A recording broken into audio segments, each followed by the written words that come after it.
All right. Good morning, everyone. Welcome to the Peer Recovery Support Services Community of Practice, our July meeting.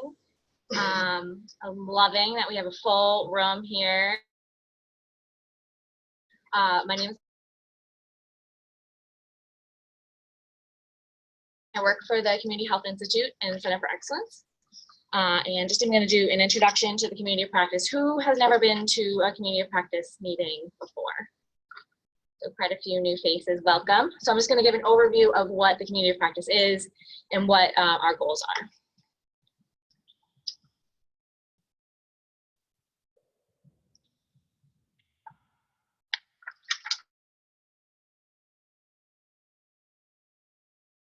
Yeah, so we do have 6 people on the phone, just so everyone's aware.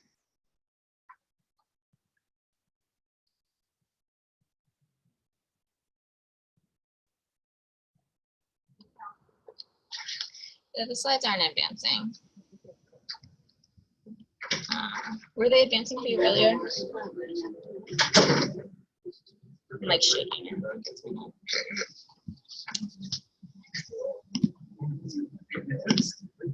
Sure, at least. All right, now it's working. So welcome. Thank you, Adelaide. So that is Adelaide Murray. She works with me at the Community Health Institute, and she is my right hand and my left hand sometimes in coordinating this community of practice. We also have a large planning team, Cheryl and Polly from Harbor Homes, the facilitating organization. Practicing self-care this weekend is on vacation. And we have Lindy Keller in the back from the Bureau of Drug and Alcohol Services.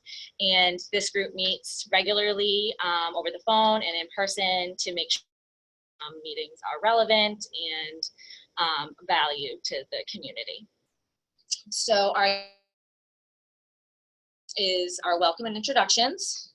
And then we have 2 individuals who are going to share their personal experience with burnout. And how they recognized it and how they handled it. Then we have a guest speaker today, Arthur Woodard, who is a social worker and a consultant. He does the Recovery Coach Academy and has a lot of experience in this on burnout in the work environment, and will also lead us through some activities on addressing burnout, recognizing it, and strategies. And then we will have wrap up and evaluation. So just for those folks who haven't been to community of practice, definition, it is a group of people who share common interests or a passion for something or a concern for something that they do and interact regularly to learn how to do it better. And knowledge and sharing information and experiences related to a specific topic. So for this community practice, it is peer recovery services. There are multiple components to a community of practice. So these in-person meetings is just one component. So this group meets quarterly in person, but there's also an online Google group. If you are a part of the Google group and have any questions about using it, please let me know to interact with the community outside of these meetings. It's anyone who comes to these meetings, anyone who has been interested in the meeting. So it's a large listserv. So if you have questions or just want to pose a comment to the group or want to share an event, it's a great way to kind of reach out to the folks across the state that are doing what you do. We also have resources and tools on the Center for Excellence website. There's a community of practice page. So if this is your first meeting, we have, for all of our previous meetings, we have our slides, resources, and recorded webinars for every other meeting that we've had. So it's a great resource if you're interested. And I mentioned the email-based discussion group. And then also the Center for Excellence offers technical assistance. So on the Center for Excellence website, there is a technical assistance request form that you can fill out, and we can provide that assistance to you. So it could be evaluation development, help with planning, help with strategic planning. So if you have any questions about what technical assistance is, it's really hard to explain because it's very broad, reach out to us and we can help you, guide you through that process of getting technical assistance. So for today, these are our objectives, and you'll see these reflected in your evaluation. So we hope to reach these objectives. Please let us know. We want to identify the signs and symptoms of burnout. We want to recognize specific considerations related to burnout that are unique to staff who deliver peer recovery support services. And we'd like to describe strategies that can be utilized to address burnout among staff who oversee or deliver peer recovery support services. And I'm going to have Cheryl just kind of give us a little introduction of why we chose burnout as our topic, and then she's going to introduce our two guest speakers. So for those of you who don't know me, my name is Cheryl Pelly, and I am the project director for the FO facilitating organization that oversees 12 recovery community centers in the state of New Hampshire. Many of you are part of those centers, so thanks for coming. And so how did we come to this topic?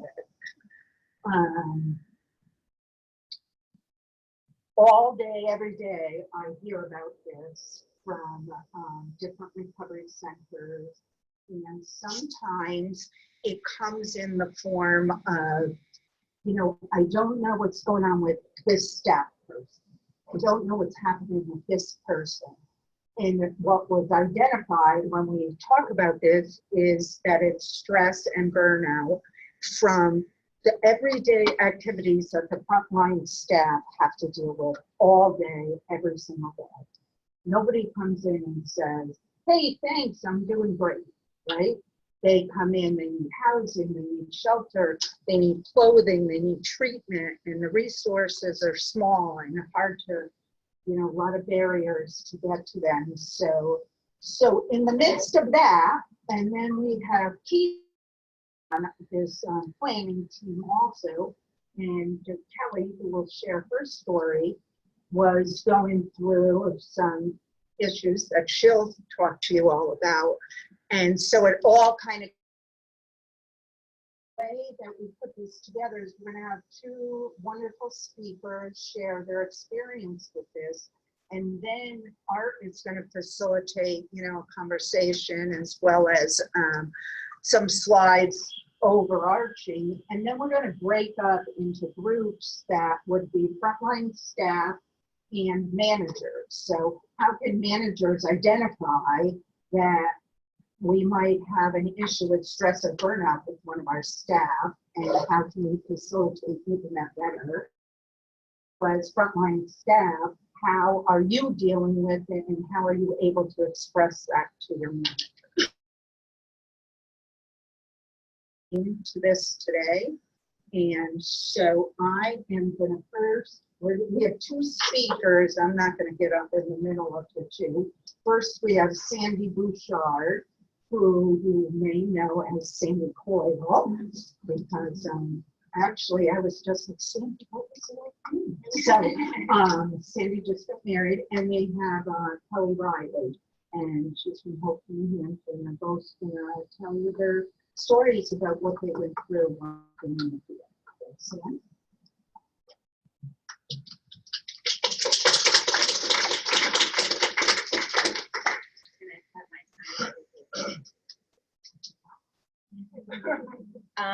and I did take some notes. Burnout expert today. This is a fairly new story, a new part of my lived experience, and it's the first time that I'm sharing it with you. So just to keep my nerves intact and get to the point. So my name is Sandy Bouchard, and I am a person in recovery. And what that means for me is I haven't had a drug for drugs since January 2018. So I hope that my story may not look like yours, but I hope that you can find some of it burnout or identify it as happening. Why I get a little emotional introducing myself to the person in recovery at this January. For many years, I introduced myself as a person in long-term recovery, having 12 years of sobriety. I did a lot of work in this field, and as it relates to the topic today of burnout, my burnout meant me that.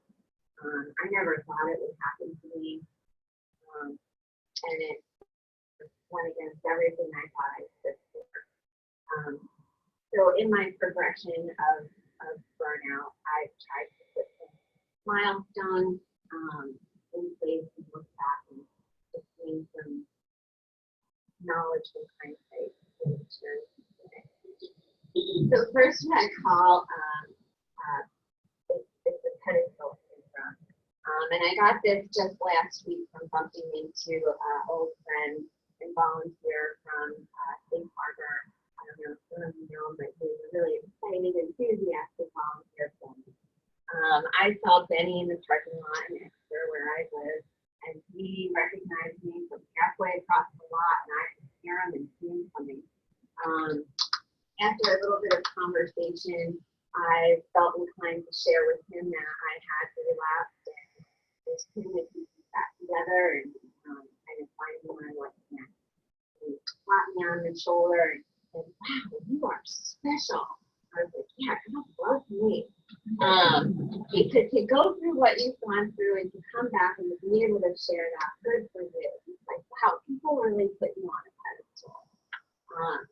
My story, my profile, my ability to speak publicly put me at the forefront of this recovery movement about five plus years ago.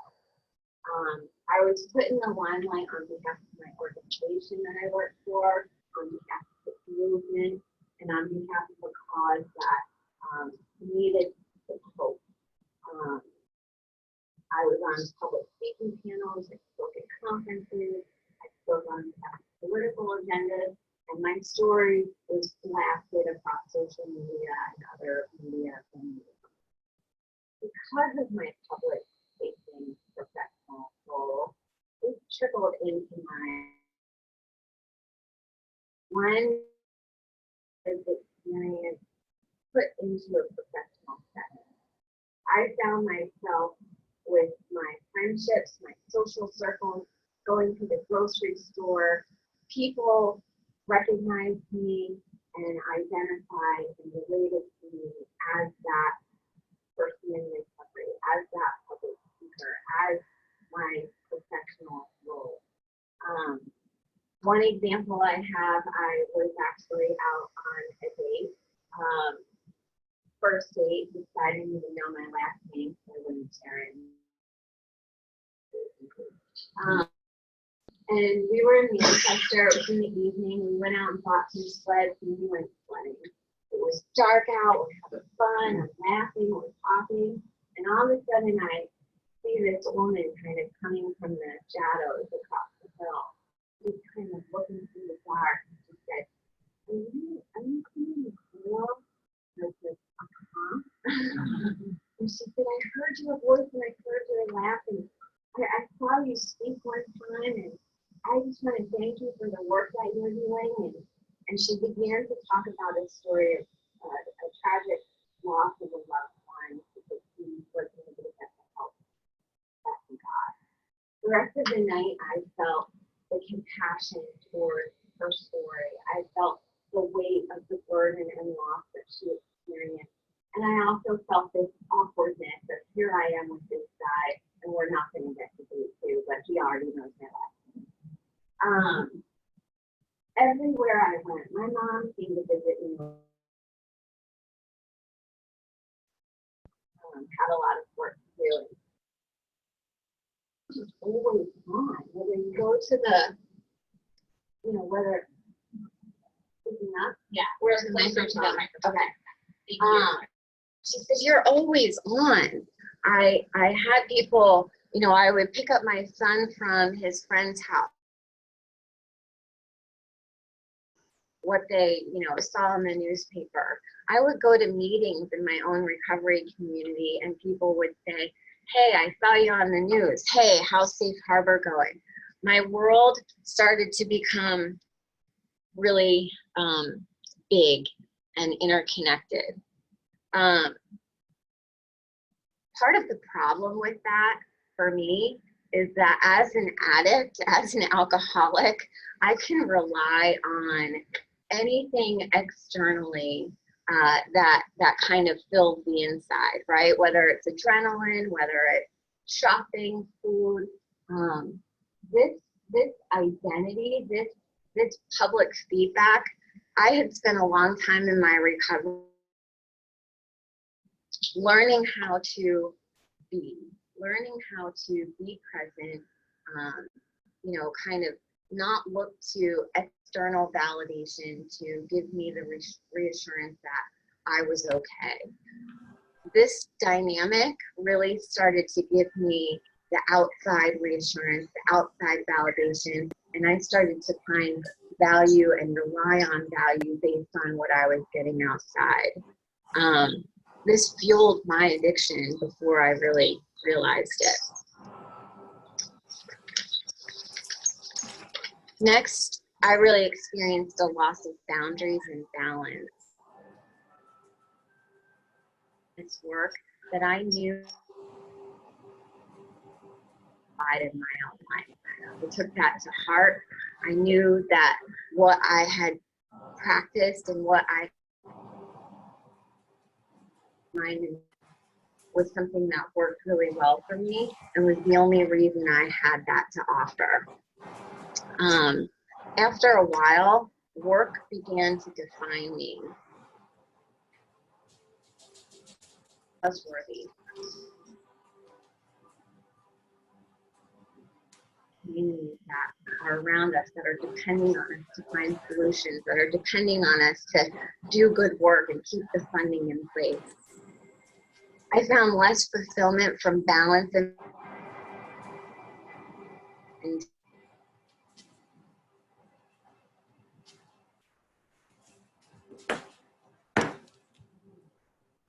my community and the people that needed me.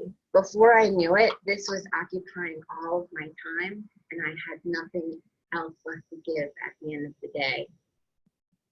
The boundaries, I started losing connection with people, friends, and resources outside of work. By nature, the work that we do surrounds us with people that are like-minded, people that we create friendships with, people that we create bonds with. We feel that we're getting a sense of support because that's what the work environment creates. It wasn't long before I became the person that I felt was always giving and offering help. And in that, I completely lost the ability to identify my own needs or to be able to ask for help. And what I didn't realize was that at work, there were certain things that I wasn't going to share, that I shouldn't share. And by cutting off my network of support outside of work, I just didn't have that outside help. This grew into isolation and intolerance. Before this work, I had a very limited understanding of what recovery was. I had found my recovery in one pathway. I had learned to, I embraced anonymity in my recovery, and I really kind of learned to compartmentalize my life, right or wrong, to recovery and life. I lived my life. I lived in my family. I went to meetings for an hour a day. Sometimes those friends kind of came into my other compartment. But for the most part, you know, I kind of grabbed my recovery and lived my life. When I learned about multiple pathways to recovery, it really blew my mind. I was advocating for multiple pathways of recovery before I even knew what they all were. And And what I started to identify with was the hope and the inclusiveness and the broadness of this idea of all pathways to recovery.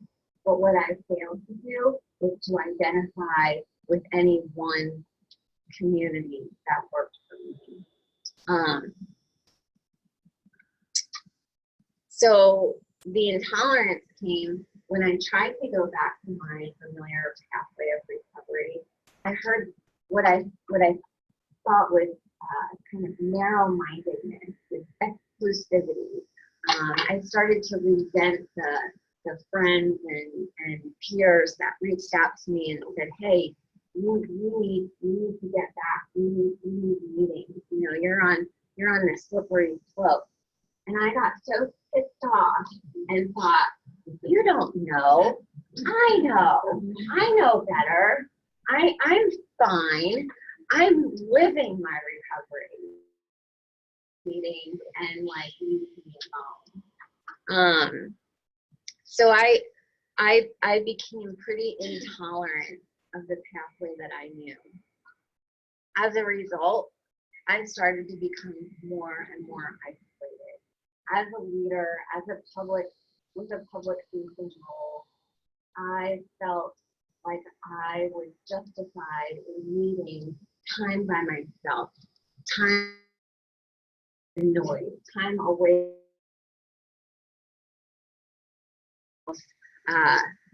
kind of seeking relief by myself. And honestly, before I knew it, smoking a joint or having a glass of wine sounded like a really good idea to relax, to unwind, and to turn my head off. So with that, I traded in the idea of what I had to offer came from what I lived, that I had earned a professional position and I had earned this professional expertise. My personal lived experience and my professional role became one, and there was really no distinction for me. Ultimately, I had no outlet for stress, for fun, or for socializing outside of my work. The last job I had, we had a CrossFit gym with all kinds of physical activities. So even my physical activity was found at work. So that brought me to the point of my ultimate burnout, where I was making choices that didn't align with my truth and my value, and was putting me in a place where I could jeopardize the well-being of not only my. The stages of realizing, share with you with hindsight, kind of like, being in the forest and not seeing outside. I've got this. Fine. This is a blip on the screen. I'm gonna fix it. I reached that point for quite some time before I realized and came through the next stage of this is bigger than me, kind of the oh shit moment. I can't do this on my own. Something's gonna go down if I don't get the help, and I'm falling apart. I knew I needed help at that point. The difference between knowing you need help and being able to ask for it was like miles and miles in between. The idea of me needing help was scary. I had been a leader, I had been in the forefront of the movement, I had people relying on me, and to be able to need to be the one that admitted that I had fallen and I had broken pieces, and I needed help was really scary. I didn't know if I was, at that point I had left my job, but I didn't know if I was going to go down in flames or what. So in order to ask for help, I needed to get honest, and I needed to go back to the people that could help me. One of those kind gentlemen in the room, John Burns.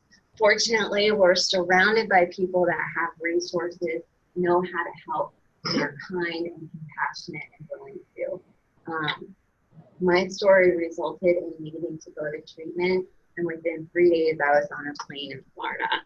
At that point, I got a lot of the help that I need. It put me back on track. And now I'm 7 months sober and refinding my path. So once we burn out, like how do we reignite? How do we rekindle? You guys will work through a lot of that. Hopefully you don't have to reach the stage of burnout to figure that out. But my story is not going to look the same.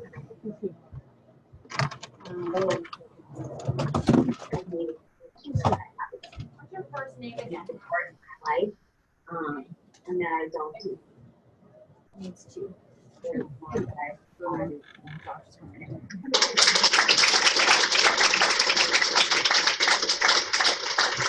Donna needs to. Doctor. She's gonna go with him.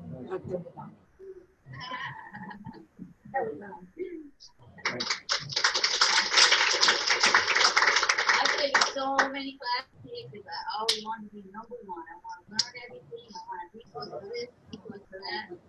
So, my name is everybody. I am used to drink or a drug since October 28, 2006. In that time, from that time to now, probably my greatest accomplishment that I've been able to maintain and continue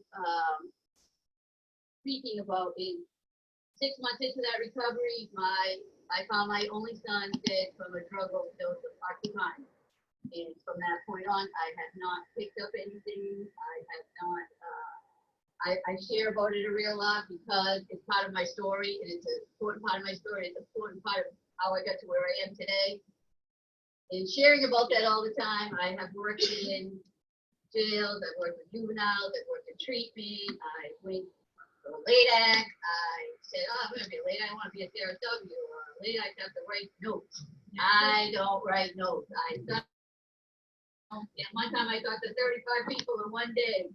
I did see Lindsay once, I said, I got a clipboard right here, I'm writing everything down. Then you gotta enter what's on the clipboard into, and I said, I can't do this isn't me, I can't, I'd rather talk to a person face to face and try to figure something out. At one point I had a car that if you open the door, all these papers would fly out. I was going to take to collect resources everywhere. Like, oh, I got something for that, or I have something for that. Every time somebody would come into the center, I worked for Hope, New Hampshire. We had 7 centers. I mean, I don't know what we thought we were doing. We tried. We really did try. Our main center is the Manchester Center that sees a lot of people. So being it that I know I love people. I like to make eye contact. I like to talk. People coming in.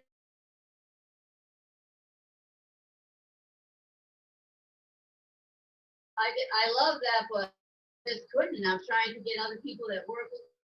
Go talk to Carla. Carla really knows a lot about how to do this, and she's pretty good with numbers too. Like she knows how to do your finances. She'll doing things like peeking in the back door. Okay, the back. See if anybody saw me, and I'd hurry up and I'd run to my office. I did, and I shut the door. I locked the door. Like I would see people like that. I just felt like I was so tired.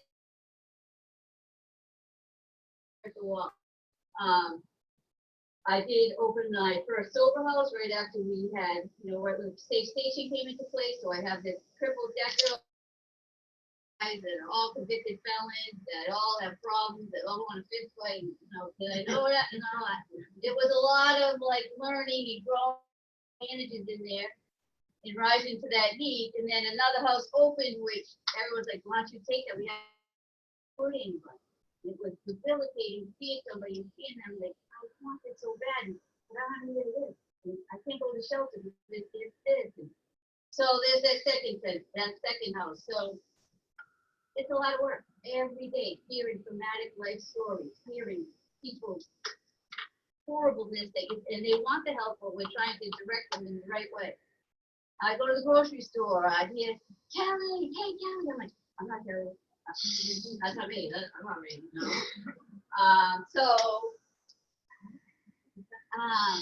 So how it ended for me, I mean, I couldn't go to meetings anymore. I go to meetings and everyone talks to me, they say, can I talk to you outside? Can I see it? So I tried to go to other areas, and now I'm traveling on top of working 100 hours.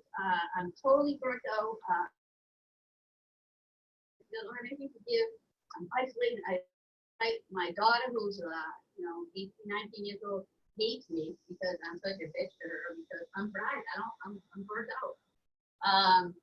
So I resigned. I said I gotta resign to prepare for the meeting. I don't even know where that came from. I don't even believe I said that. I just resigned. Wow, I do love myself. I started to practice self-care. I started to take care of myself. I started to honor what I believed in the first place, and how that I can't save anyone. You know what I mean? I can't save them. I never believed that I could, but people in their mind, because I would fight so hard to try and help someone, I think I'm a savior, and that didn't work for me. What I do now is a little different. Like I do work for a construction company that I take guys that are in silver houses and I get them into that construction field, but I have to manage it. So we're talking about, they feel the chainsaw all the time. They confrontational. They want to fight me all the time. That whole continuum of care and how we help people move on past after treatment. We have to be that person to show people that this is, give them some guidelines of how to live. The Hope Center, I love Hope, New Hampshire. It's a beautiful, wonderful place. I myself had to get out of that for a little while and got to focus on taking care of myself. And if I'm anyone else, right? So that was my 5 minutes. We had 10 minutes. We had 5 minutes left. So let's see what we want to talk about. This is from doing construction. I picked up 50-pound bags of cement. At one point, a lot of people, because they know the death and surviving the death of my child, I would have people, parents in front of me, brothers, sisters, just crying there's nothing for grief. What do we do with grief? Nobody really knows. What do you do with grief? I hate the most when people say, sorry for your loss. One time I flipped out and said, you're sorry? You think you're sorry? I just started going off on the person wow, this is crazy. Because that's how we act out. Inside, I'm thinking, what do we do? How do we help each other? When you lose someone, and then I became it didn't affect me anymore. So-and-so died. It was oh. Because I hear it every day. Every day I was hearing about this one died, and that one died, and that one died. And I started saying, we have got to come together. So we are, there's going to be an event, 10,000 candles, which would be really cool. There is an organization, Compassionate Friends. How do we deal with when somebody dies? Because it's happening all the time. You don't just get over it. It's not like when you cat die. You know what I mean? You have to continue talking about it, and that's how I deal. I do like all the different pathways to recovery. I do the 3 Ps. I was I'm not going to that. I'm an AA person. I don't go to that kind of stuff. I'm not an anything person. I'll listen to anything you have to offer. Those are different pathways that they do. I think it's really cool when you hear other people, share how they got there. When I first got sober way back in '91, we would always be this fellowship against that fellowship. Mine is better than yours. It doesn't matter. Oh my God, it doesn't matter. And I accepted that. Now I like smart recovery. Whatever your pathway, whatever you choose, I take a take from several of them. That's what works for me. Thumbs up.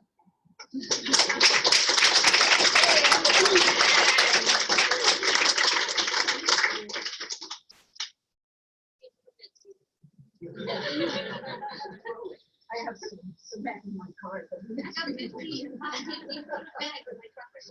So thank you both for coming here. I know you both are so sharing stories.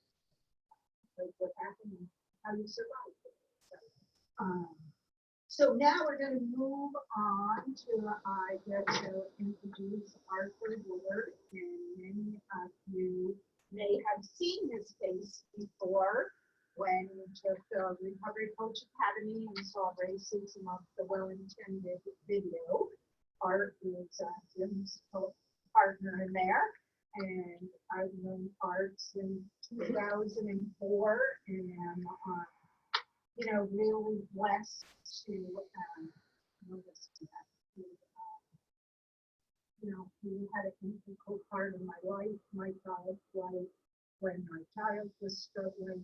So, a personal friend of mine, and I am just so honored that he is here to share his experience.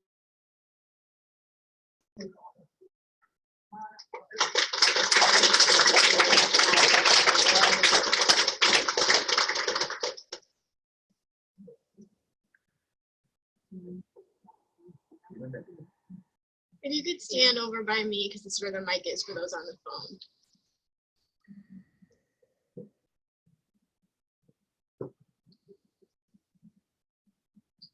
Good morning. Good. Good morning. My name is Art Blue. I'm a person in long-term recovery as well. Actually, back in 1978, after 40 or 50 hospitalizations at a state facility in Connecticut, I finally started to make an honest effort to stay sober. We're talking about 1978. We're talking about 41 years ago. So I'm a person who is an active, I'm a person who has been recovered for 41 years. A major part of that 41-year process, when I talk about being in long-term recovery, it's not only from the party life, rum and coke and alcohol, which is my drug of choice, there's also some stress. My mother died at 8 years old, and the stress of raising 8. My mother died because of a heart attack. She had congenital heart disease. To this day, my brothers and sisters in their denial verbalize that she died from anything but that. But the reality was that she did. Since then, I have a sister who's had 4 open heart surgeries. I have another sister who's currently getting hospitalized for her own heart and kidney problems. We all are on high blood pressure medication. I was as well until on October the 1st, I had something called a left ventricle assist device inserted in my body. That's what the bag was. This is a cord that went from this bag that had batteries, as well as a monitor that tells me how my heart is doing. If I get nervous, and that nervousness can be out of joy, and that nervousness can be out of just anxiety, this alarm can go off. Thank goodness it hasn't gone off so far. But if it does, it's not an issue. Because I'm also on medication to help control my blood pressure. And I mention this because in many ways, folks, this was a result of my own burnout. This was a result of a burnout that I saw in the making. When Cheryl talked about me being a co-facilitator of Recovery Cook Academy, I did that for 10 years. And actually, I started, when it first started, I was the initial facilitator, and then over time, I had more and more facilitation. The more recently, I've done it with Valentine.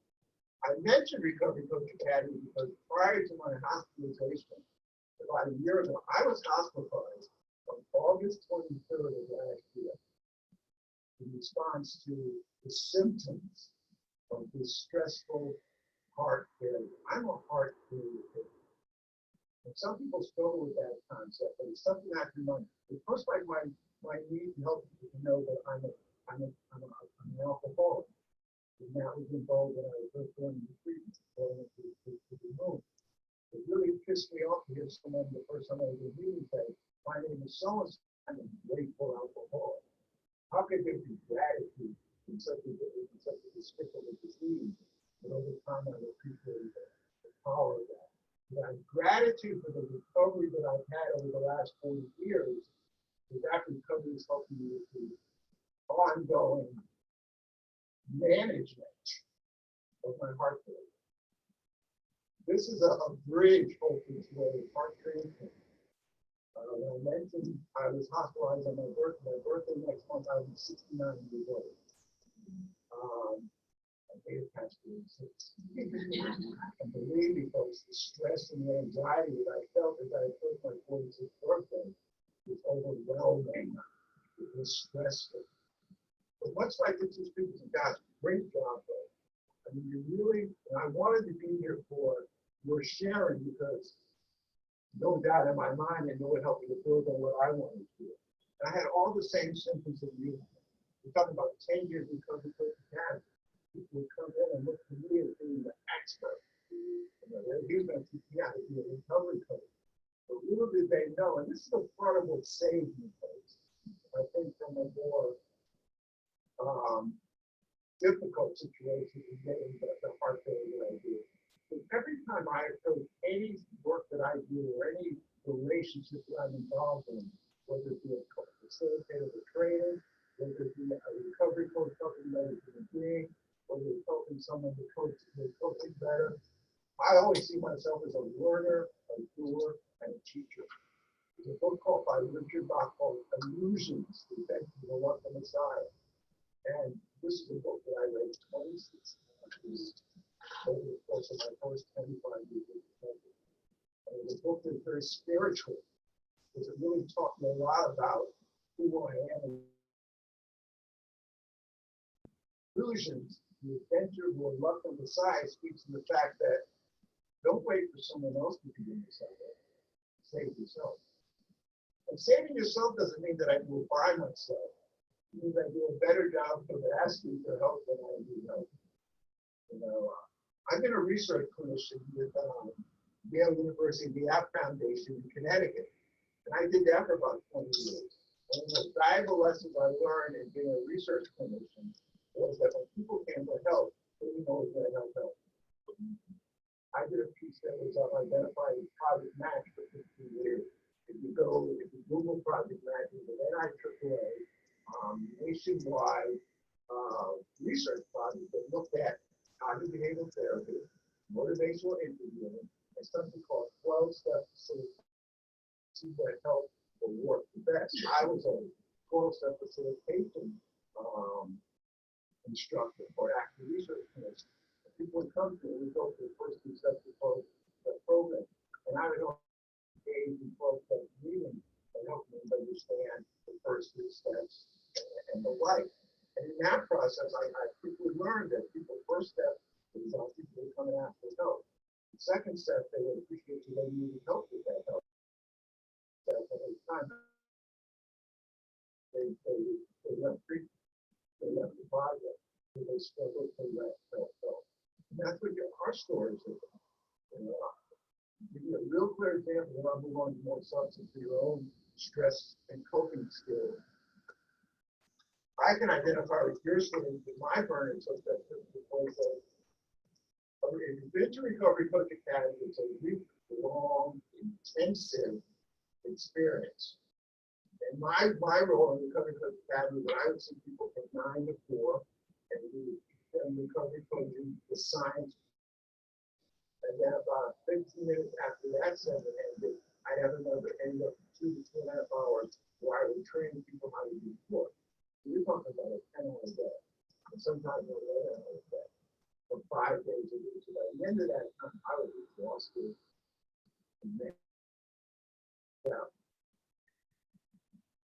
Taking on too much one month, a month before I got my heart failure, I booked a training just outside of Chicago for a week. I booked a training the week after that in Arizona for a week. Then I come home and give myself a little bit of rest, and then I would train and walk through the morning. We're talking about 3 Recovery Coach Academy in 1 month.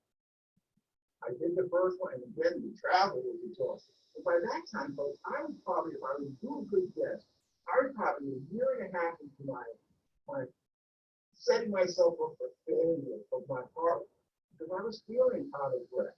I was having difficulty speaking on my back at night. I couldn't climb the 2 stories of my home without resting at the first landing.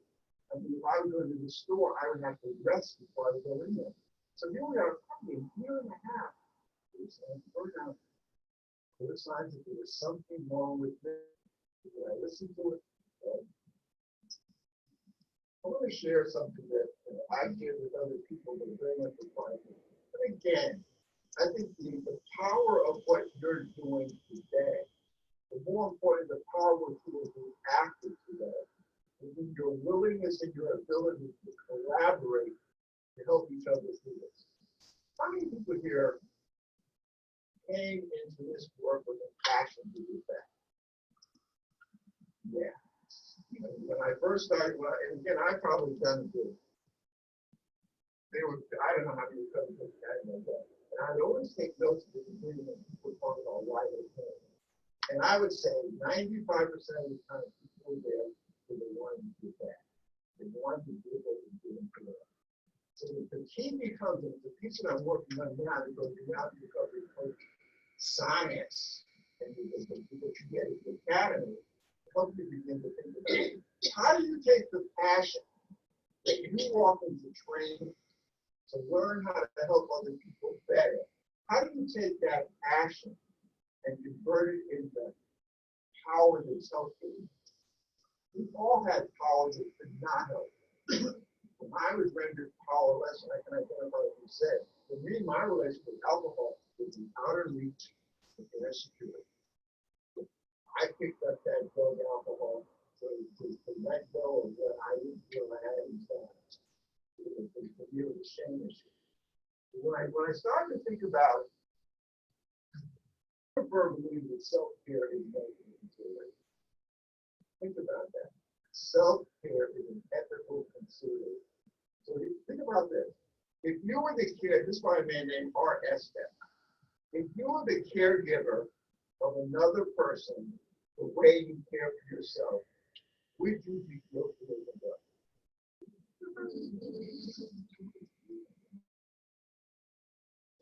You know, I Googled this and got this image probably a couple of years ago, and there I was, sitting smack dab in the middle of it.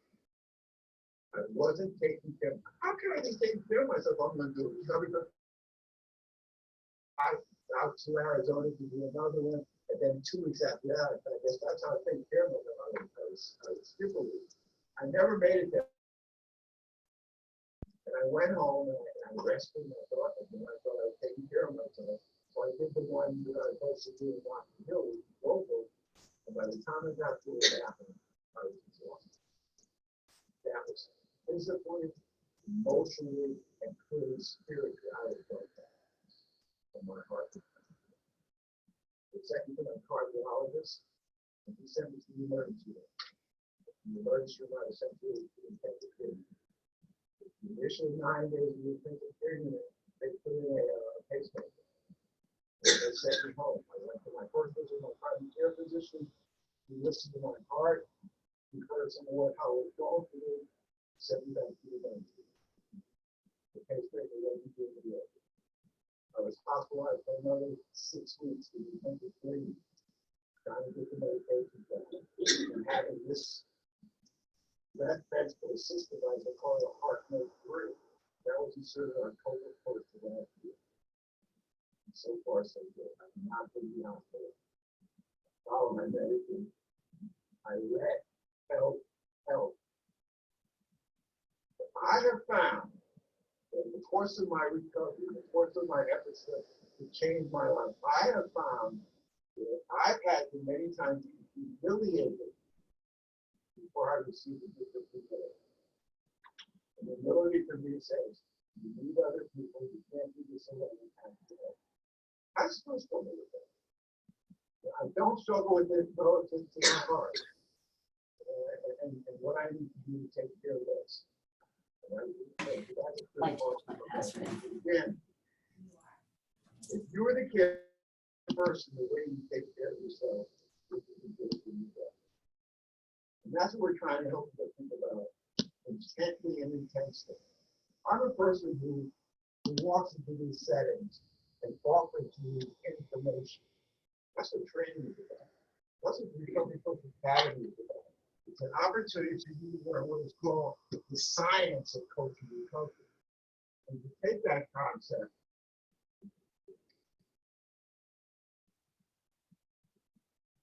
Recovery Coach Academy,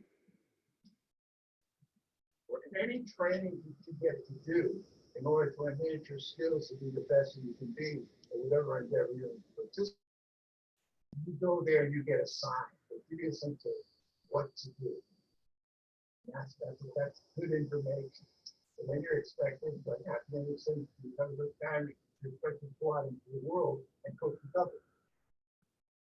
What a process. And many of us do that without the proper support, without the proper supervision, especially without the proper attitude. But what really happens is when you leave Recovery Coach Academy and you go out into your world and you make an effort to do the work, that's not me. That's art. You go out and you develop your art of helping. How many of you can clearly verbalize to a person you're helping how you help?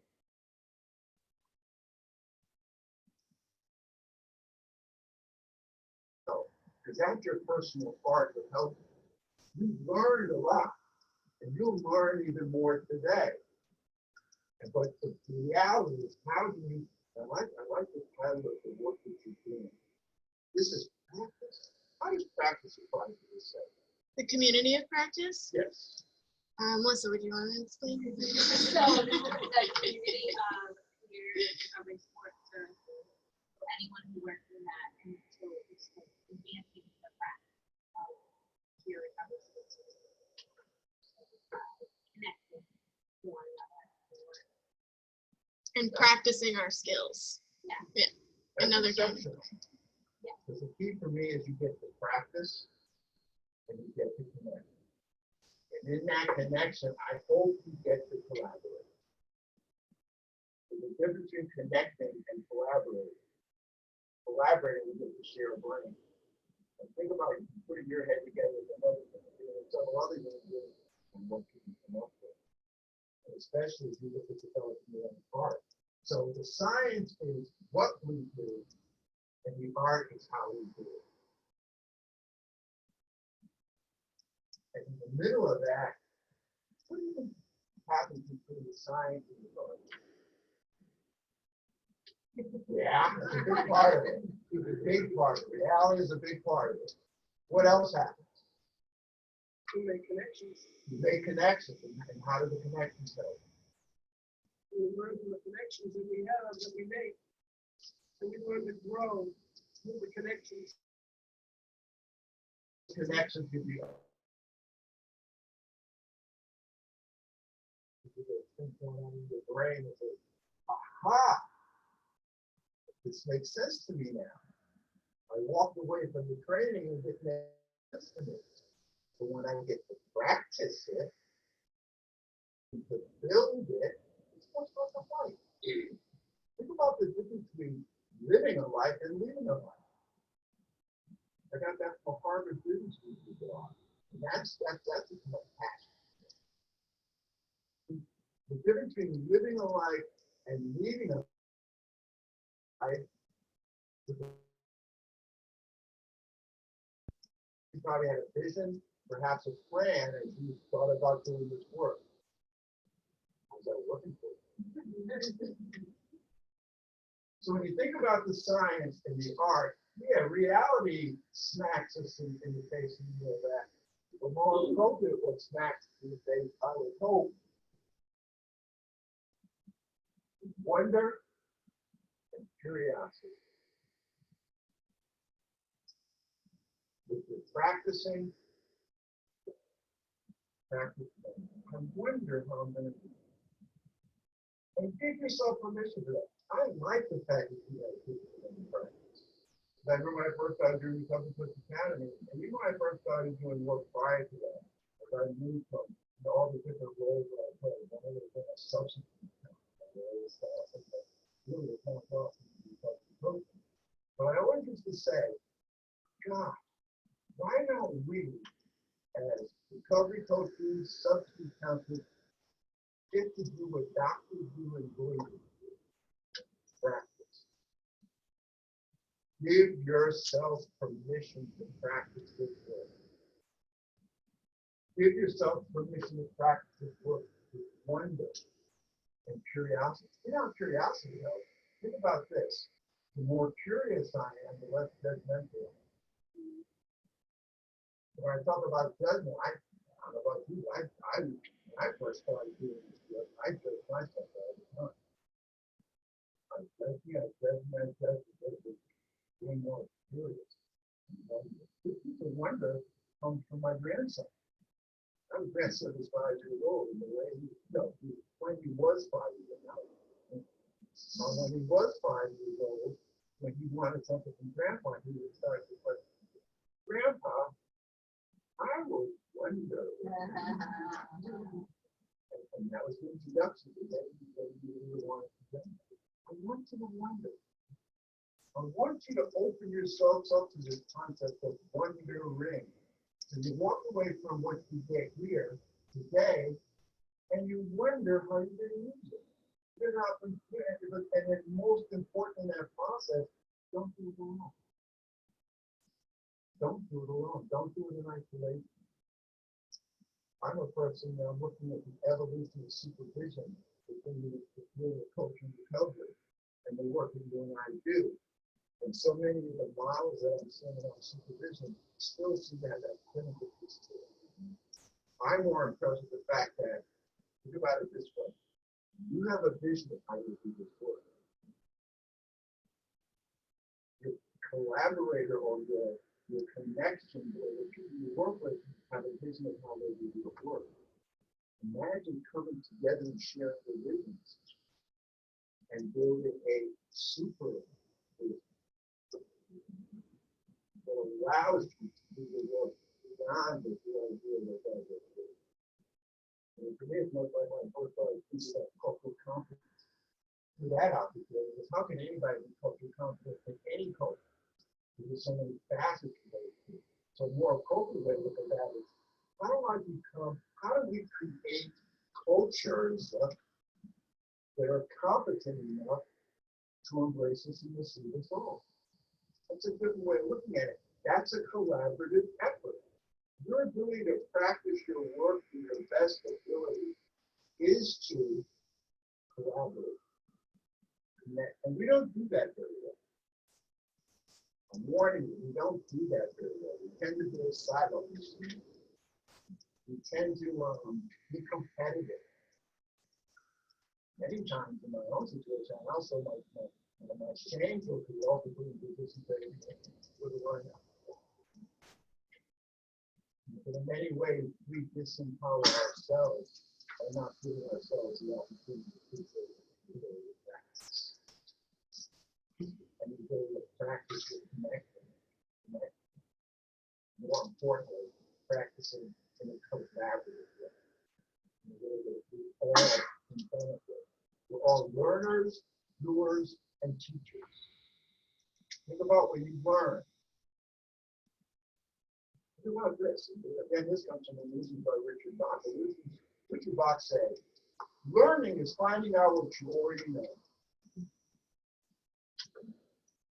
Learning is finding out what you already know. That's a big part of the science of recovery.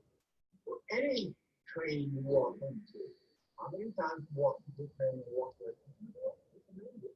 I know all of it. Or that makes sense to me. I can connect with that really well because that makes sense and I thought of it. So learning is finding out what you already know. Doing is demonstrating what you know. So if you learn something and you don't do something with it that's productive, constructive, and enhances your vision of the work that you want to do, I quickly found out that when people came to Recovery Coach Academy, we had to make that training practical. We talk about practical, able to be practiced. Whenever I write the word practice, I write it. The capital is to remind them. Practice is the ability to act, develop your art. And you get to do that with help from your friends. You see what that means. Guiding principles of recovery seem to make sense. Again, these slides are going to offer you, I have images.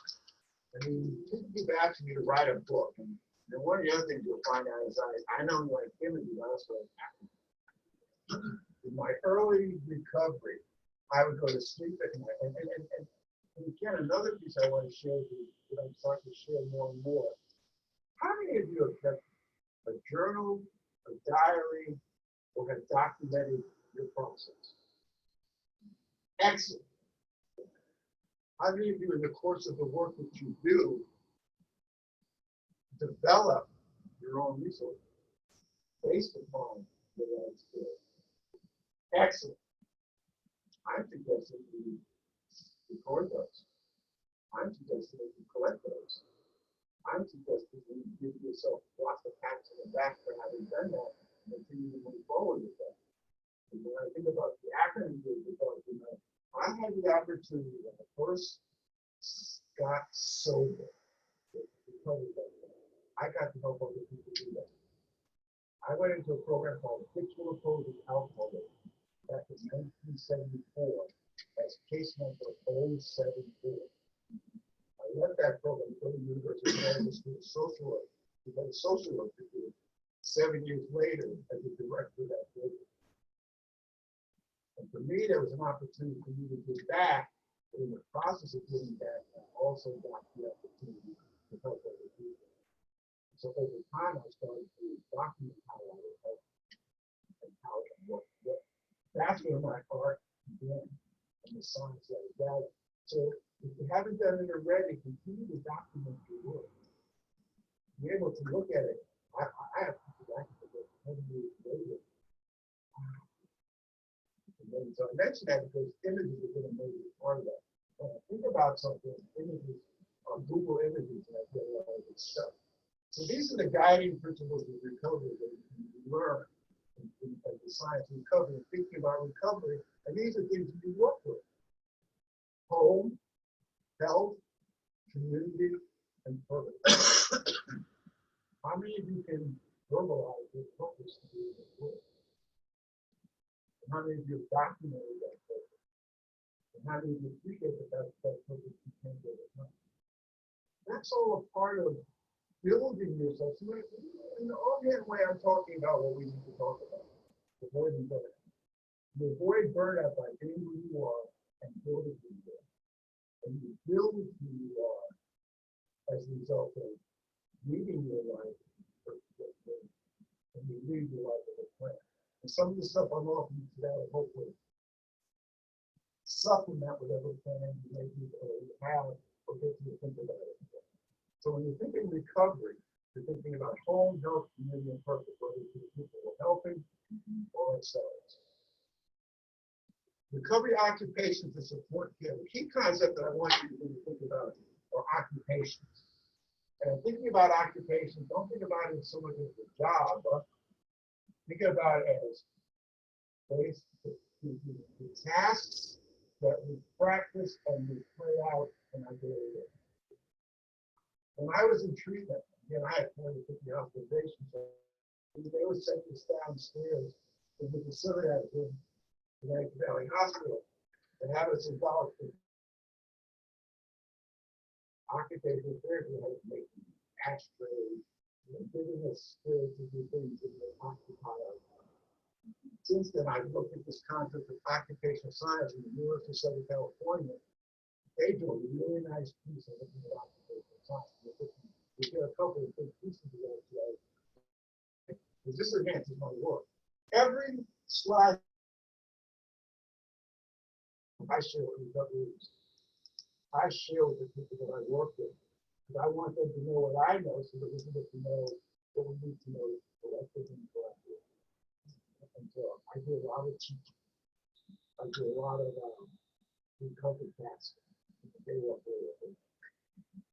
So when you think about occupations, the occupations that you and I engage in the work that we do, and the occupations that you and I have engaged in, if we are in an ongoing process of recovery ourselves, have been the occupation of practicing health and well-being, the occupation of appreciating health disparity and culture influences health and recovery, the occupation of the ethics, societies, and social justice, the occupation of rehabilitation side, treatment, the occupation of engagement, activity, and neuroscience, the occupation of community with reintegrates participation, the occupation of concepts of the work we do. Yes, or no? Does it make sense to you? Are these occupations you find yourself involving yourself in as you do your work?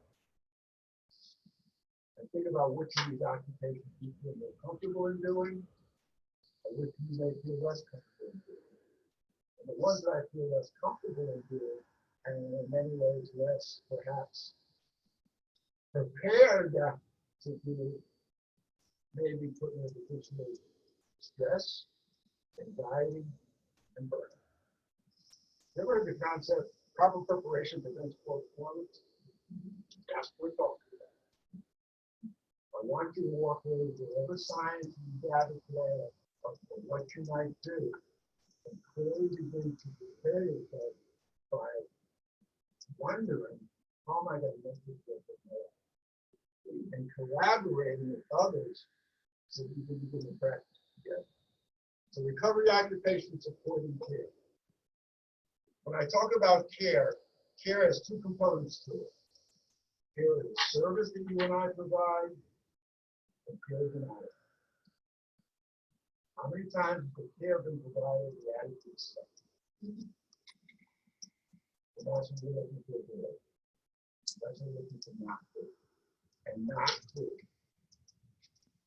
Because that occupational science image that really blew my socks off. Take a look at this and think about it in recognition of what you do and how you do it, and what impacts it may have on your ability to take care of yourself, your ability to better manage your stress, and more importantly, your ability to not avoid, limit the symptoms inside of the burnout. When you think about occupation, you think about performance. When occupation and performance come together, that's the goal. Think about the roles that you play in your life. You have roles that apply to your work. You have roles that apply to your family, being a member of family, and being a leader of the family. You have the question is, and many of us who get burned out settle into the roles that feel really good and don't pay as much attention and prepare ourselves for the way to do that. So this is all about helping us to do that. So when you think about the concept of well-being, I want you to tease that out. In a few couple of minutes, we're going to ask you to think about your own personal stress. We're going to ask you to think about your own personal stress. We're going to ask you to think about the context of your well-being. And your well-being depends upon, and I'm going to break these words down in the next diagram, but bear with me for that. Your well-being depends on physiological, cognitive, spiritual, neurobiological, behavioral, and psychological aspects called intrinsic factors. That's the stuff you have control of. That's who you are. You're a person seeking to exist in an environment, and the question is, how well do you do that, and how good a fit is there between you and that environment? As we think about your own personal stress, your own personal movement towards burnout, think about how your environment supports that burnout or helps to work against that burnout. So you being in an agency, you being in a culture in which you're delivering the services that you deliver is critical to your well-being. Please let that make sense to you. When I was in Europe today, this was a social work. I looked at the life model of social work practice a lot. And I was in before I saw this diagram. And the life model of social work practice speaks to, you've got a person and you've got an environment. How do you make the best fit within that environment? You know about recovery capital? Recovery capital is helps the process of helping recoveries make their best fit in their environment, make their best fit within themselves. So that's for me what this diagram really speaks to. The occupations that we get people to engage in, but we engage in ourselves in the daily living impacts our well-being and our quality of life. If I'm burning out, my well-being and my quality of life is because I'm not addressing myself as a person in an environment that's affecting the way I breathe and do it. And many times that environment doesn't have to be one that is physical. The environment may be one that I'm getting just swimming because I am so good.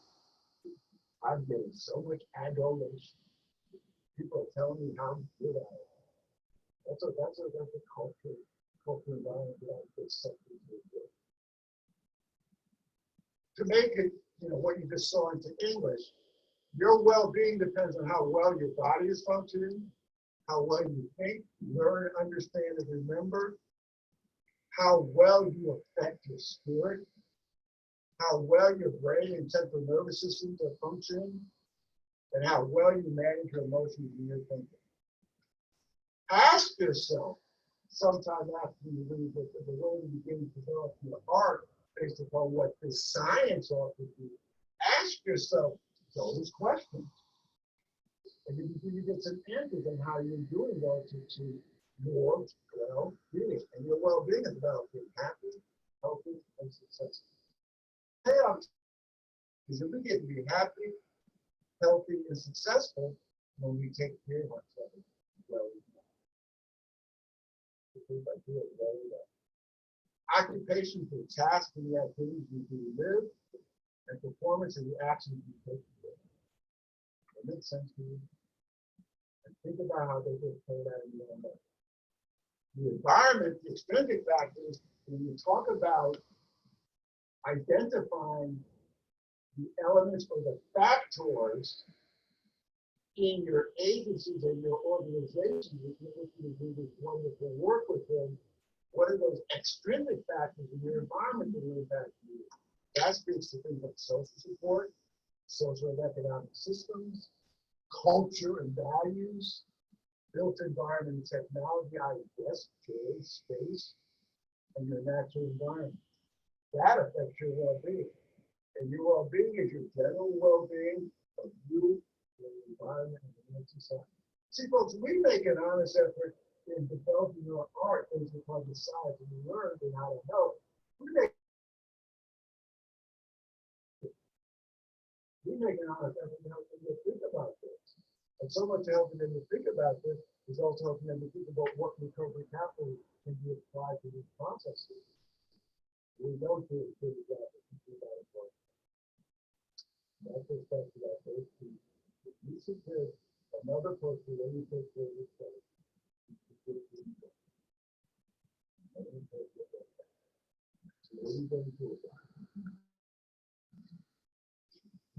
and what you're going to do about it is hopefully develop a strategic plan. But before we look at that, if you can help me,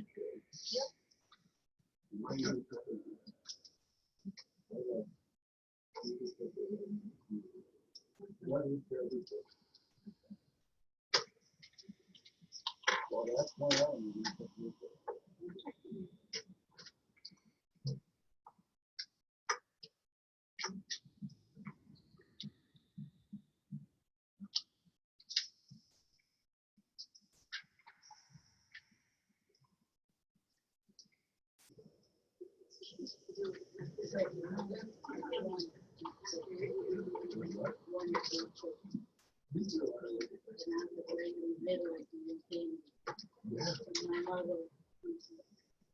Yeah.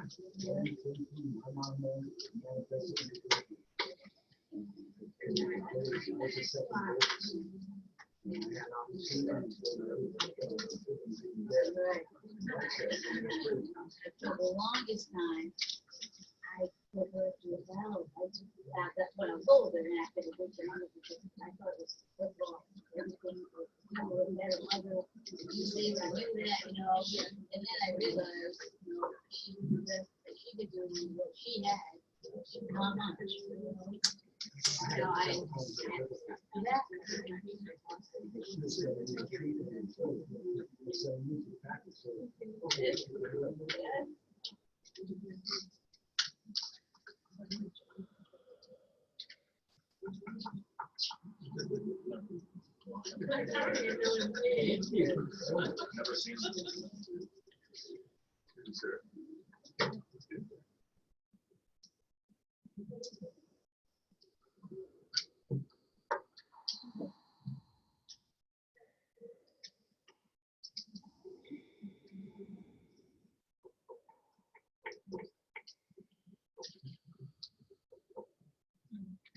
How many people here have been to Recovery Coach Academy?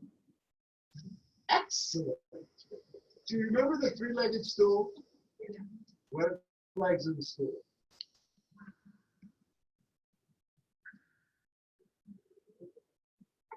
Active listening, asking good questions, and discovering and managing your stuff while treating people as resources. This is about you discovering your stuff. This is about helping you to think about what can I do better to do better.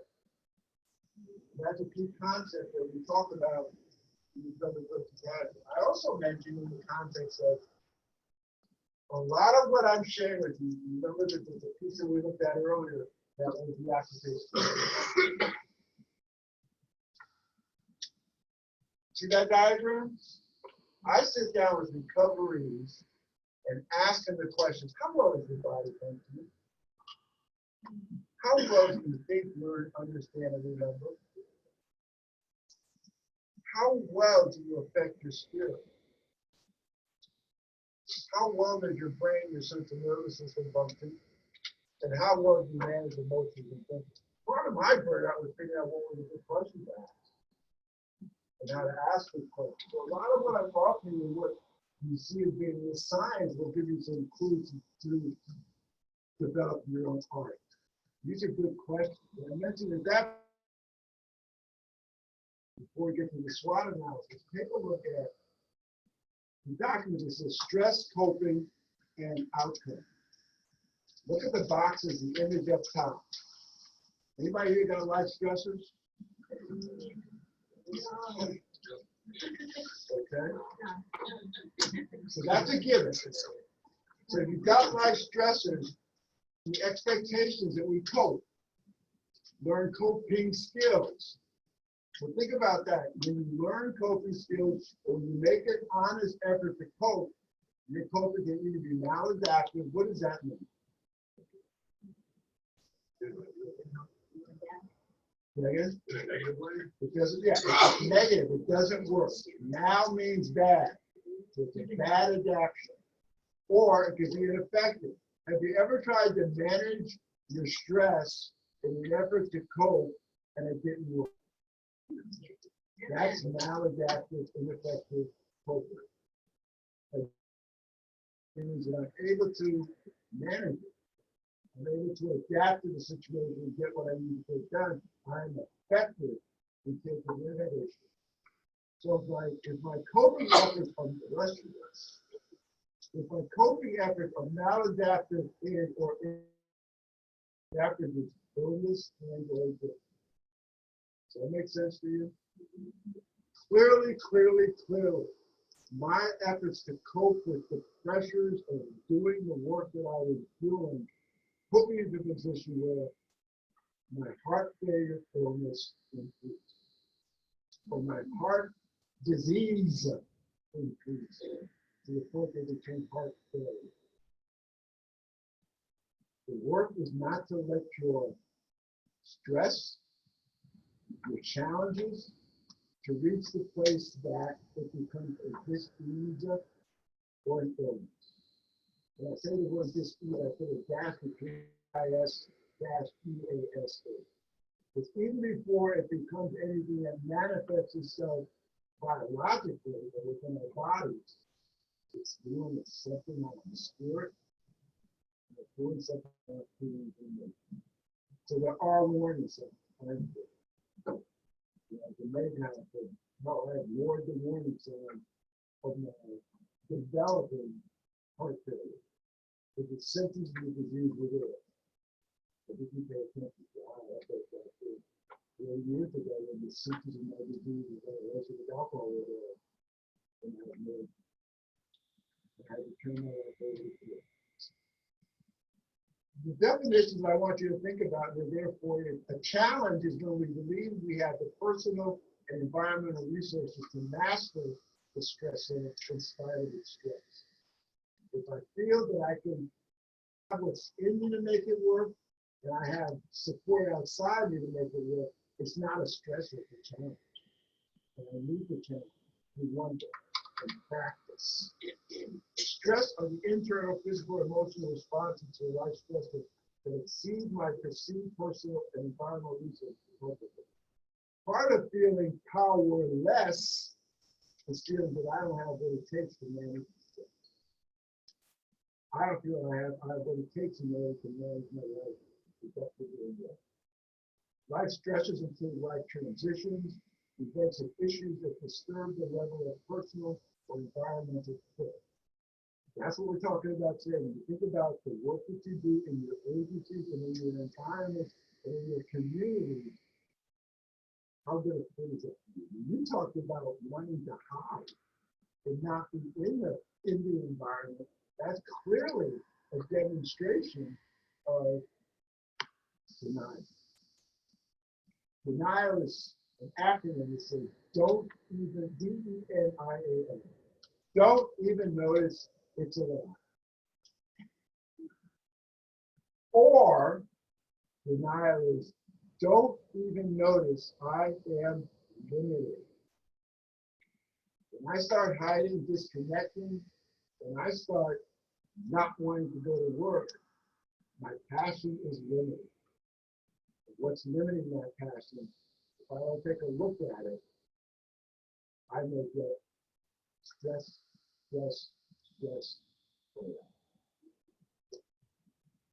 Coping are behavioral and thinking measures to change some aspects of oneself, the environment, and the exchanges between them. That's the work that you as volunteers and coaches will do with the aid of managers and supervisors.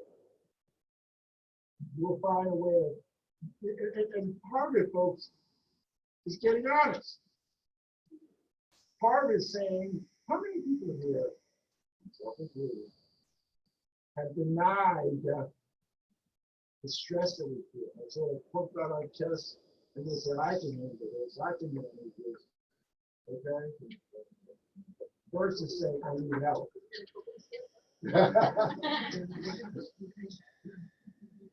I cope better with help. I don't trust what I think.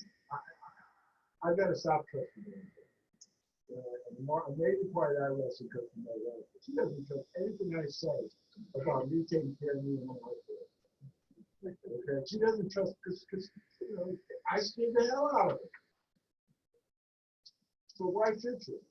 I mean, the fact that I got to drive here on my own today was a major leap. In fact, when I left, I know she heard me leave. I left, and then I came back about 5 years later because I had forgotten my window. And as soon as I got there, opened the garage door, there she was standing there. She got out of bed because she was worried. So, she becomes let help. I had to tell myself when I was in intensive care unit, the doctors would come by and say, well, you have a great attitude. So when I let them know that much of that attitude came out of the acceptance that I had to learn more to recover the last 30 years. But also, that acceptance gave me a clear sense, and I would vocalize it to them. I would say, listen, I am here to be patient with your process, not mine. So I want you, and that story tells you, but I want you to think about it. Your own stress and your own stressors and the challenges you feel in your work. Can you do a better job of letting the people who care about you, the people who work with you, the people who supervise you, the people who manage your environments, letting them know what you might need? And part of what you're hopefully doing for the work that we do today is get a better sense of what you might need that helps to sustain you and maintain you is your ability to adapt to your stress in a way that's effective. That's the key thing here. Again, we do this with recoveries all the time. The people who come to your centers, you're willing to do this with them. And you're willing to do it for yourself. As long as you building your own recovery capital that applies to your work environment. Building your own recovery capital that applies to your own personal well-being. Wellness. How many people got to do the wellness activity this past day? Okay. Not excellent. But again, folks, think about responsible.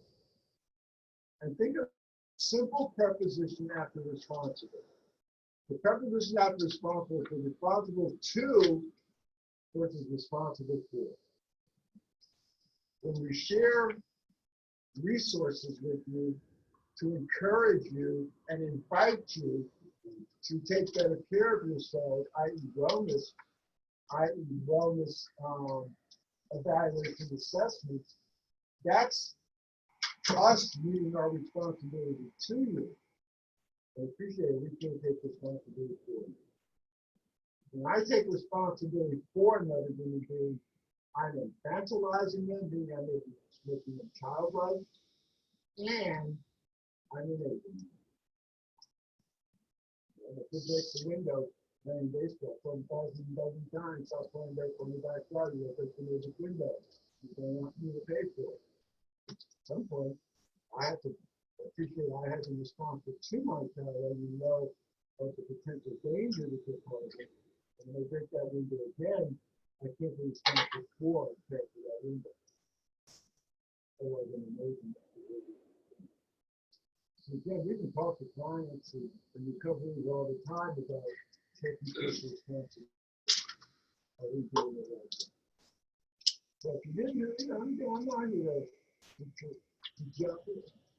So much of the work, if we're going to creatively solve problems, we need to do a better job of telling the truth without blowing the joke. And encourage you to do that in collaboration with the people you work with side by side and the people who supervise and manage you with. You've all got a stake in this. The ability for your environments to be more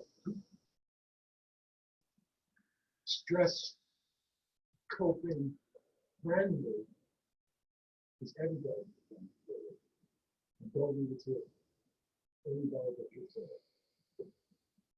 Adaptive is the exchange of release and support being protected for that. Okay, another one of those times where I'm going to take responsibility for my piece of this work, relieving your responsibility to yourself, is you got another one called balancing how well you cope with stress. Let me just walk you through it. I don't expect you to do it now, but I want you to think about it in the context of some small group activity I'm going to ask you to engage in a minute. I want you to think about how well you cope with stress. In the middle of those good questions, ourselves or people who are making an effort to help. Assess your current coping under your own personal power. How confident are you in your ability to meet any and all challenges?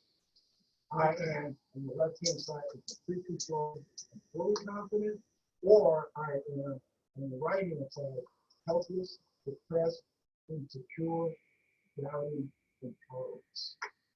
At some point, I would encourage you to get to know better who you are relative to your true coping adaptability, to circle whatever responses matter for you.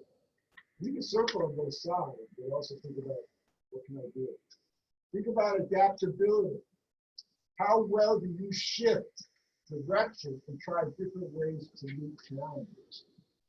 I am flexible, accepting, and committed to learning to be adaptable, or I am rigid, unwilling to change, and uncommitted to learning. Learning doesn't necessarily mean you go to a class. Learning means you collaborate with other human beings who are in a similar situation as you are and see how they do it. You are all learners, doers, and teachers. Take advantage of that opportunity. Occupy your time learning from each other because you're in a similar boat, aren't you? The ability to do what your passion demands and what your burnout fuels, and that is to offer the best possible service that you can offer. But I'm suggesting don't do it by yourself. Engage yourself with, I like the concept of a learning community. And that learning community can be would involve managers, supervisors, people who direct the work of the agencies and organizations and centers, as well as what I call the frontline staff, volunteers, and coaches, and the people who manage those volunteers. And everyone gets a voice. So you can learn from each other. That's what collaboration is about. Appreciating and accepting your learning, leaders, and people. Situation mastery. How well do you take care of your life situations with patience, reasonable expectations, pacing, and setting priorities. And those things that you do when you're experiencing the challenges or the stresses that you experience. Do you manage and master, look able to master that situation, or do you let that situation master you? Which is a prerequisite for government. Relative to situation mastery, I am able and willing to practice with a preparation to care in all areas of life. That means I'm willing to care myself physically, mentally, emotionally, spiritually, vocationally, and productively. If I don't know how, I ask. If I don't know how, I raise myself, I maybe even take the lead role in organizing circles of care or learning collaboration within my center, my setting, and my organization, so that we can take care of each other. Whenever I think about recovery, I like to many times identify as really doing recovery. When I think about relationships, I call them relationships. Because without other people, they don't work very well. Under the concept of situation mastery, I can be constantly trying to change or control what people face to the things that I cannot control. My scenario is God get me ready to accept the people, place, and things that cannot change every day. You know what control is about? It's about fear. So when I'm afraid I'm not doing what I can do, I isolate. I don't follow through what I'm expected to follow through on. I deny that it's a problem. I don't think that I'm limited. Whenever I get afraid, I try to control it. That's really beginning to feel the code of my time management. How well do you use and occupy your time and organize it? How much is time management part of this stuff? Okay. So how do you better occupy your time? How better do you spend your time? And sometimes, the oddest opportunities occur. Sometimes it might be better just to spend our time sitting around talking about how we can do a better job of managing it. It's a waste of time. No, it's not. It's implementing a process that might be helpful. So under time management, I am well organized, I am time oriented, I am active. Under time management, I can be disorganized, procrastinating, and think about it this way. Now don't be afraid to surface stuff on your side, because what that demonstrates that you have a certain amount of what we all have, both ends. You're not either or. You're both in. I appreciate the fact that I am both a beast and an angel. I appreciate the fact that I am both organized and unorganized. I appreciate the fact that I am confident and incompetent at the same time. That's my vote for end this. And let's stop embracing this concept of this either or. That black and white thinking that got me so much trouble and not even acting addicted. It's about the both for them. It's a very much a spiritual principle to do helping others. Compassion. Ever heard of the concept of compassion fatigue? What is that for you? What might compassion fatigue let you? Caring too much. Caring too much. Related. And what's my stress in the work that I do? Exactly. So I can get tired of having compassion for that person's problem. Think about how quickly the emergency rooms in our communities got when they got tired of addicts and alcoholics using up their time. They started to label them. They started to deny them. That's compassion fatigue. I'm not mad at them because we can do the same. We can get compassion fatigue with our own children. So appreciate that for what it is. When you think about compassion, how capable are you of empathizing with others, seeing their point of view, and recognizing their strengths and limitations, yourself included? Anybody remember what the first exercise in the recovery plan was? Who am I? A lot of people scratch their head and say, why would we do a who am I exercise in a place where I'm supposed to be among millions who learn how to help other people? Because if you don't know who the hell you are, you lose yourself in helping other people. We've all done it. That's so much about that compassion fatigue can do. That's so much about what your burnout can do. And be honest, folks. I'm not asking anybody to out themselves. But think about times when that certain client walks through the door and you say, oh, okay, that's compassion fatigue. And no one deserves that disconnect from what I am. Caring. I saw a commercial years ago when I first started doing this work. And the TV that impacted me. I know what the commercial is for, but it said, caring isn't what I do, it's what I do. So if I'm in a position where I find myself embarrassed, ashamed, or not happy with the fact that I'm not happy to help another person in that particular situation, that's not a comfortable feeling. That can contribute to that feeling of burnout, that feeling of powerlessness. I have no control over that person's needs. It's about them, it's not about me. That can be tired. Fast. So when you think about compassion, I am compassionate, empathetic, and caring.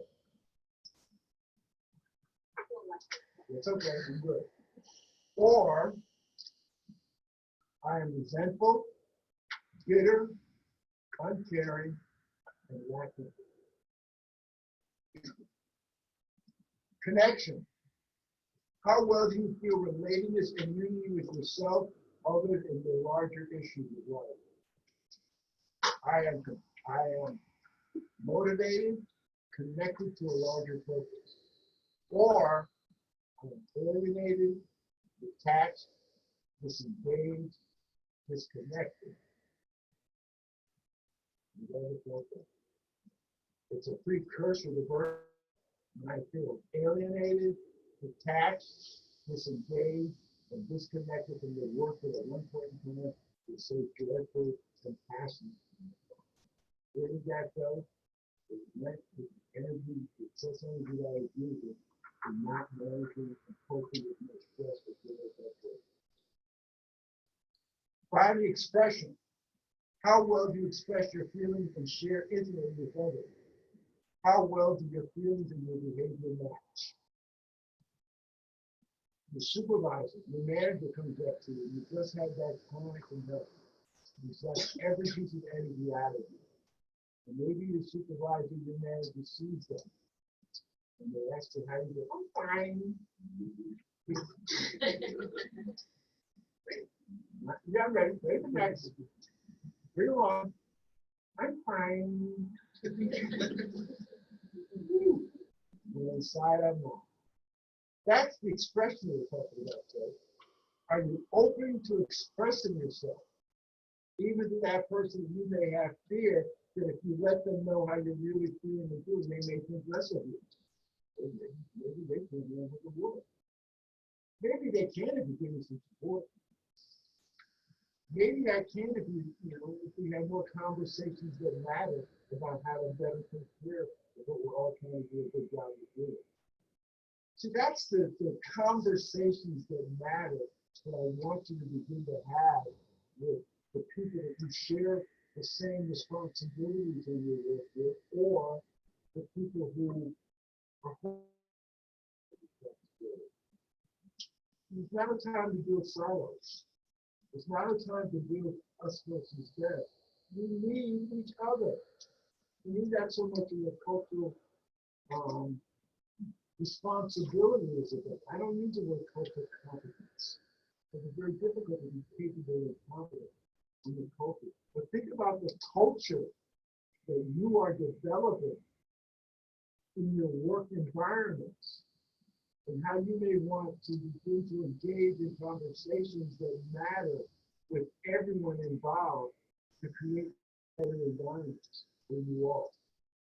And the ending piece of the do today is give you some thoughts about how I think about cultural responsiveness.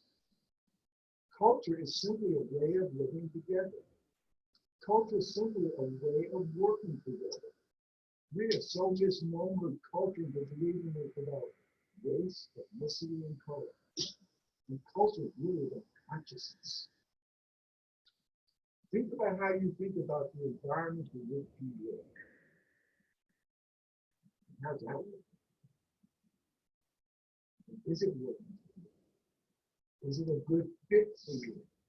And the only way to improve the quality of life in your environment is to improve your own personal well-being and the people that you work with you in producing this service in the those environment, is to get honest about what it really and truly is for you all.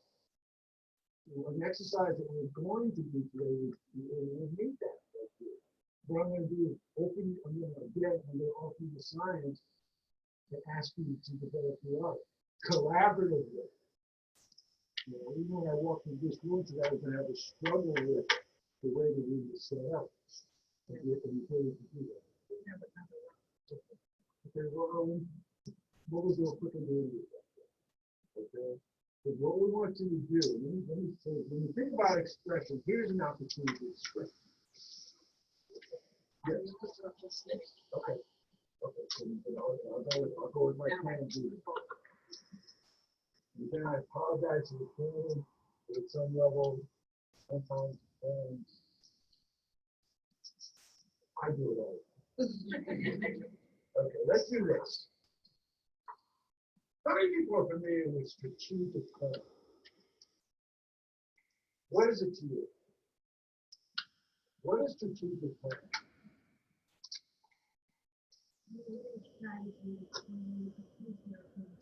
Excellent. So let's talk about creating a strategy to create a future vision of what do you want for yourself as an individual who may be either experiencing stress or the beginning of burnout. What do you want for yourself? What's your vision of a better you? Just give me some buzzwords. Less stress. More centered. Balance. Sustainability.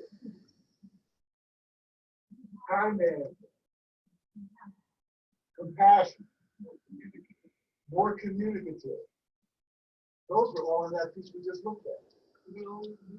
Well-being. Now that you know more about occupational science. How do you begin to improve that well-being? You got these handouts to walk away with this ultimate science. You are responsible for developing your own. That makes sense to you? And the way is look at your own personal well-being first.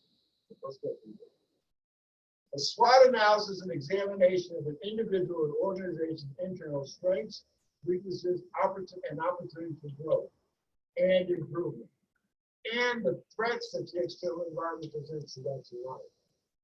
So think about it. This is nothing related to managers or supervisors, but many times we feel the external towards the well-being of the people who are supervising.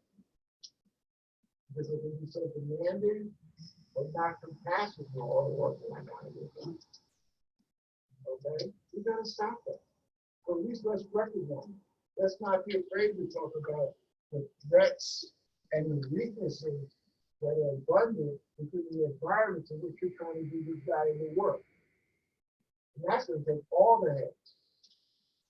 We're going to offer an opportunity in that head work by, parsing out supervisors, managers, etc., and having them talk about their own personal well-being as well as, their impact on the culture of this organization, and have you as individuals do that as well. So see that we have mouth control. You got to think about it. This is my plan. So when you think about strategic analysis, think about the internal aspects, and this relates to you as a human being. Internal means, how do I build and enhance on what I am?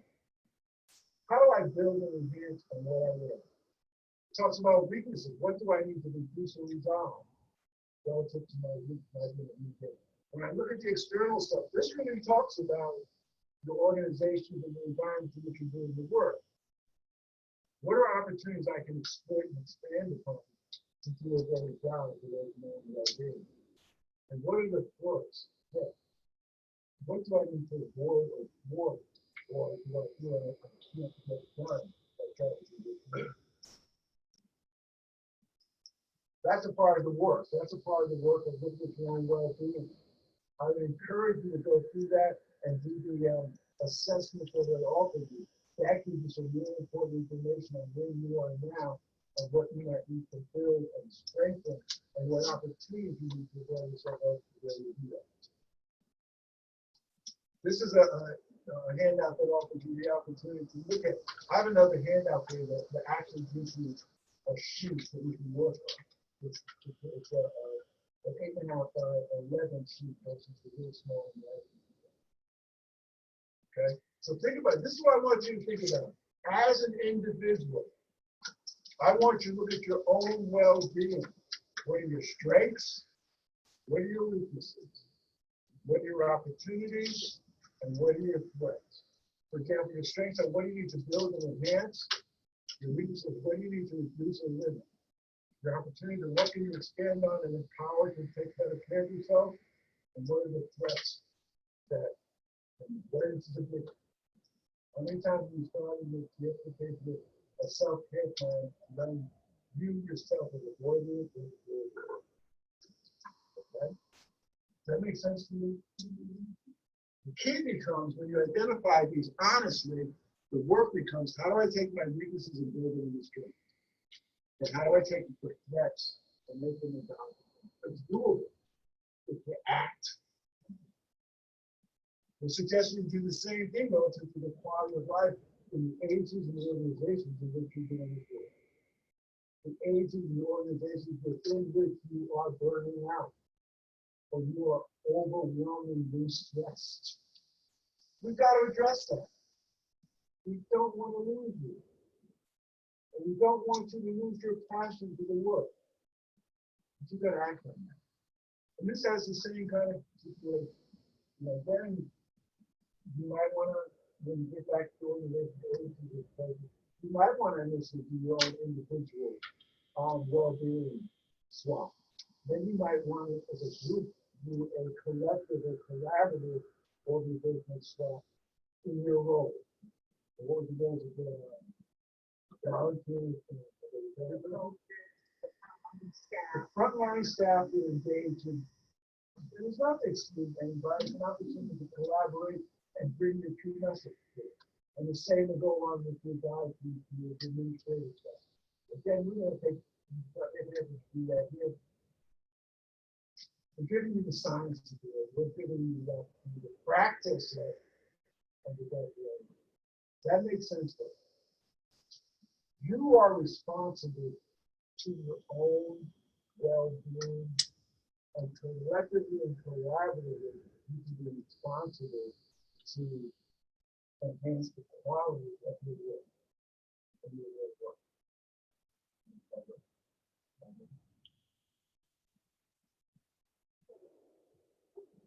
These just give you some concepts that you can think about when you think about the organization, and you think about the service and stuff. This gives you some ideas, and this is what I think.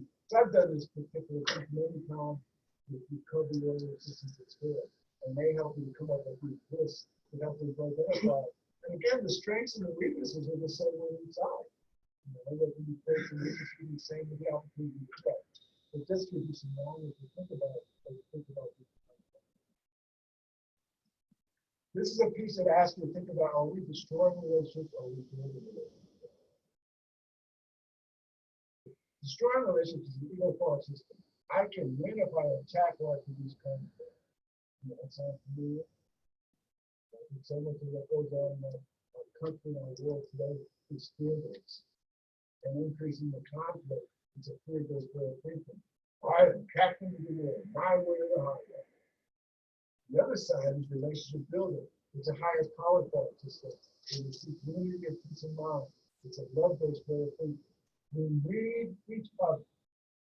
As much as you want to personalize your stress, your burnout, you need help to make that better.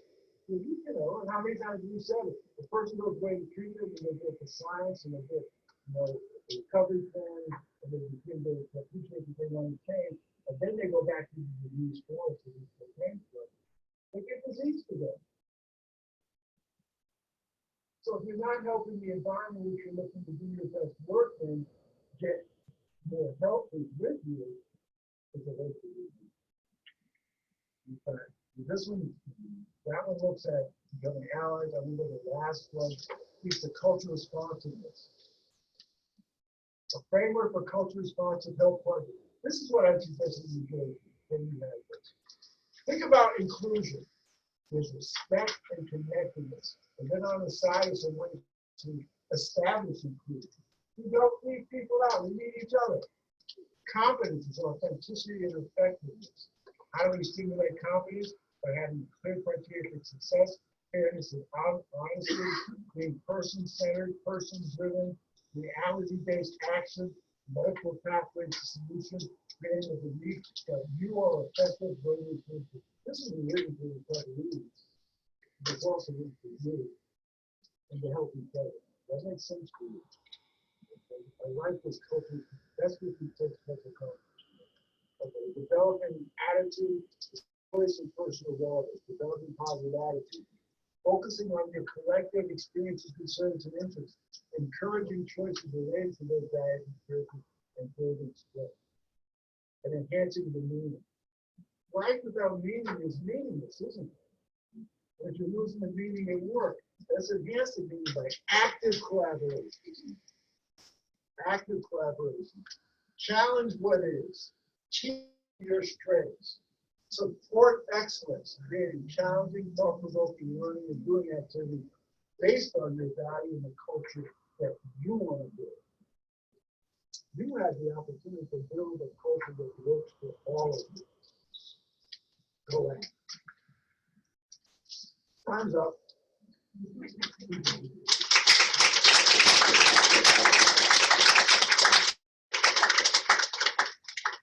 The bottom line for me, folks, when I walk away from something like this, my bottom line is that I hope this helps.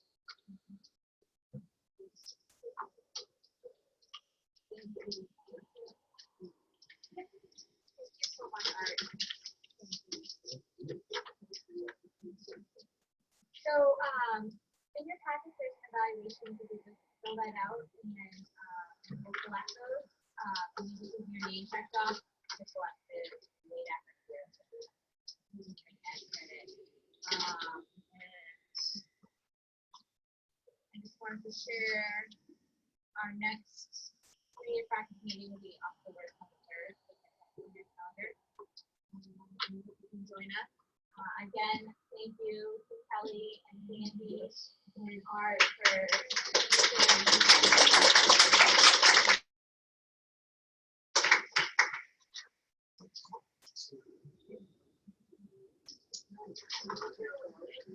Are you going back, you know, because are you living with